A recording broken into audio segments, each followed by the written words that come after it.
राम राम जी। दीपावली की बहुत सारी शुभकामनाएं आप सभी दर्शकों और श्रोताओं को। आज मैं आपको सुनाती हूँ लक्ष्मी जी की कहानी कथा। पुराने समय की बात है, एक नगर में बहुत ही धर्म कर्म को मानने और करने वाला साहूकार परिवार रहता था। उसके एक कन्या थी, वह पूजा पाठ में विश्वास रखती थी।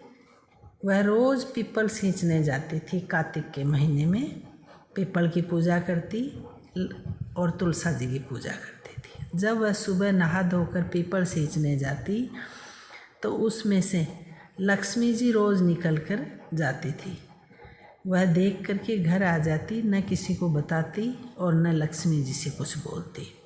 एक दिन उसने पिता से आकर के कहा कि उस पीपल के पेड़ में से, जिसकी मैं पूजा करके आती हूँ, एक बहुत सुंदर औरत निकल कर जाती है। पिता ने कहा, पीपल में से लक्ष्मी माता निकलती है। दूसरे दिन वह लड़की जब वहाँ गई, वापस अपने पिता की कही हुई बात सारी सुनी और देखी तो उसने देखा, हाँ लक्ष्मी माता है, अपने को क्या चाहिए। प्रणाम किया तो लक्ष्मी जी ने कहा, मैं तुम्हारी सहेली बनना चाहती हूँ। लड़की बहुत खुश हुई। उसने कहा, हाँ ठीक है, हम दोनों सहेली हैं आज से। वह रोज़ उसी भांति पीपल सींचने जाती थी। एक दिन लक्ष्मी जी ने कहा, मैं आपके घर भोजन पर आना चाहती हूँ, आप मुझे भोजन परोसेंगी। लड़की ने खुशी खुशी कहा, हाँ बिल्कुल, आना आप मेरे घर। तब लक्ष्मी जी ने कहा, पहले आप मेरे घर आओ खाना खाने, फिर मैं आपके घर चलूँगी।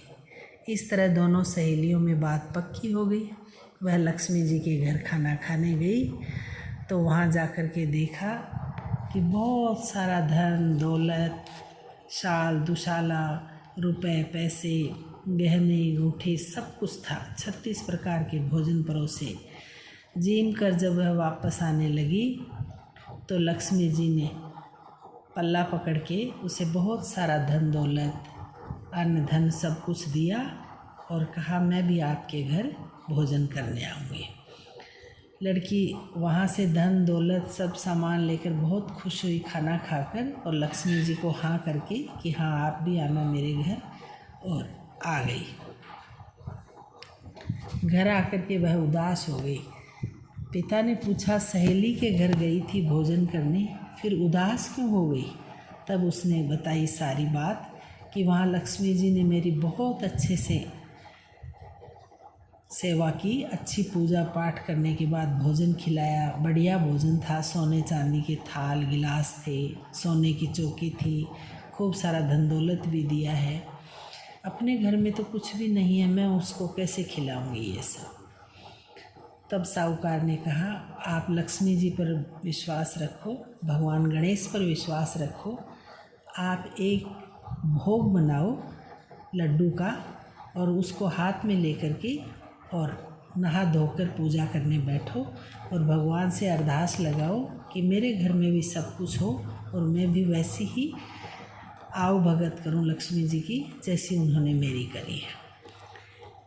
ऐसा सुनकर लड़की खुश हो गई। वह जल्दी से सिर सहित नहाई धोई दीपावली के दिन, और उसने एक चूरमे का पिंडा बनाया, रोटी बनाई, रोटी से चूरमे का पिंडा बनाया और हाथ में लेकर के, और जय लक्ष्मी माता, मैं आपकी आराधना करती हूँ, जय गणेश जी महाराज, मैं आपको भोग लगाती हूँ।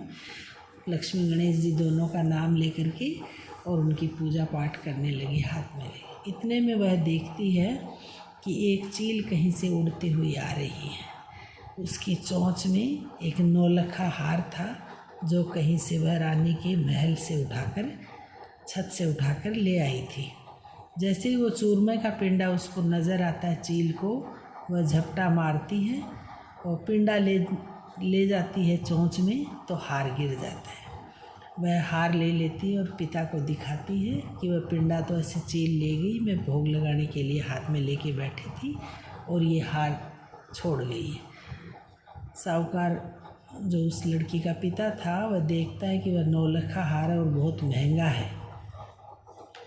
उसको रख लेता है और सुनार की दुकान पे जाता है कि इसकी जो कीमत है वो मुझे दे दीजिए, मुझे बाज़ार से सामान खरीदना है।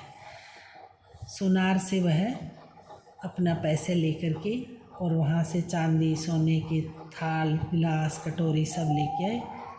बाज़ार से राशन दुसाला सब कुछ लेकर के घर आता है। और जैसे लक्ष्मी जी ने उस लड़की की आव भगत की थी, अच्छा भोजन अच्छे बर्तनों में खिलाया, अच्छी जगह बिठा के खिलाया, अच्छे साल दुसाले उड़ाकर भेजा, ऐसे ही वो भी पूजा करके उठी तो मन में सोच रही थी और उसके घर में भी वैसा ही हो गया। फिर उसने अच्छा भोजन बनाया, लक्ष्मी जी आई, उनको चौकी पे बैठाया तो लक्ष्मी जी कहने लगी चौकी पे तो राजा महाराजा भी नहीं बैठते।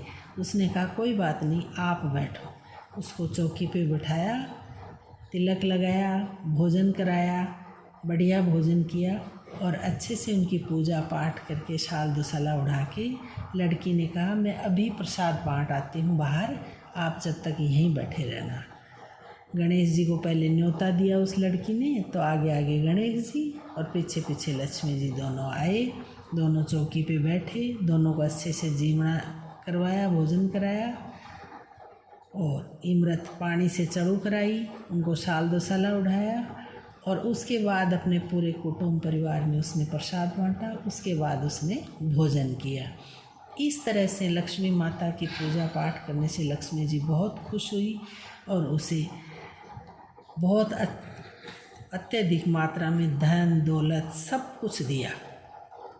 लड़की ने कहा हम तो गोबर मिट्टी से चौका लीपते हैं, सफाई करते हैं, चौमुखा दिया जलाते हैं और तब रसोई में बैठा कर लक्ष्मी जी की पूजा करते हैं। ऐसा सब लोगों को उसने बताया और फिर लड्डू का भोग लगाते हैं, ये सब कह दिया।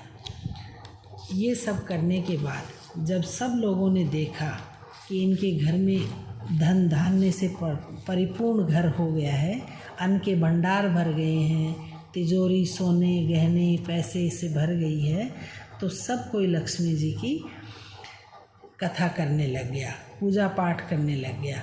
तब कहने लगे कि क्या क्या करना है। तो उसने कहा कि लक्ष्मी जी को बैठा करके और सब ये बोलें कि मेरे माँ बाप दो, भाई भतीजे दो, बहुएं दो, पोते पाती दे, देवते देवती दो, बेटी जवाई को निरोगी रखो और सब सुखी रहें मेरे परिवार में और 28 पीढ़ियों तक लक्ष्मी माता यहीं रहना मेरे घर में ही। लक्ष्मी जी आपको मैंने चौकी पे बैठाया है आपकी खातिरदारी करने के लिए।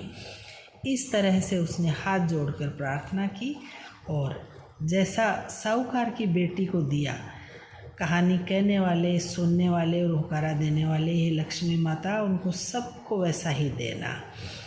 पीहर में, ससुराल में, चारों कोनों में, चारों दिशाओं में, अड़ोस में, पड़ोस में, भाई बंधुओं में प्यार प्रेम बना रहे, सबका दुख दूर हो, सबकी दरिद्रता दूर हो और सबकी मनोकामना पूर्ण हो।